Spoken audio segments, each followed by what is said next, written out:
কখনো না পড়ে যাওয়ার মধ্যে কোনো বীরত্ব নাই, পড়ে গিয়ে উঠে দাঁড়ানোর মধ্যেই সত্যিকারের বীরত্ব লুকিয়ে আছে। বেশিরভাগ মানুষগুলো তার লক্ষ্য পূরণ করতে পারেন না, কারণ তারা তার মূল লক্ষ্য নিয়ে ঠিকমতো পরিকল্পনাও করে না এবং নিজের ওপর পুরোপুরি বিশ্বাস রাখে না। সফল ব্যক্তিরা জানে তারা ঠিক কোথায় পৌঁছাতে চায় এবং কিভাবে পৌঁছাতে হবে। আমার অভিজ্ঞতা বলে সর্বশ্রেষ্ঠ মোটিভেশন হলো ইচ্ছাশক্তি। আপনার মধ্যে সত্যিকারের ইচ্ছাশক্তি থাকলে কোনো প্রকার বাধা কখনোই আপনাকে থামাতে পারবে না।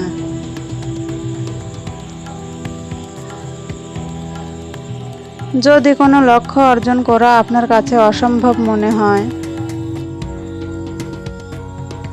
তবুও লক্ষ্য বদল করবেন না। তার বদলে আপনি কৌশল বদলে ফেলুন।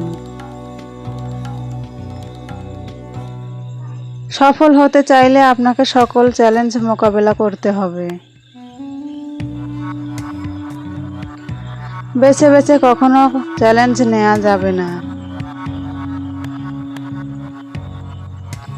সফল হতে চাইলে সব থেকে দুটি জিনিস বেশি প্রয়োজন: জেদ আর নিজের ওপর আত্মবিশ্বাস। আপনি সফল হলে আপনার ছেঁড়া জামাটাও ইতিহাস, আর আপনি ব্যর্থ হলে আপনার ছুট পরাটাও উপহাস। সফলতা কখনো আপনার কাছে নিজে ইচ্ছে করে ধরা দেবে না।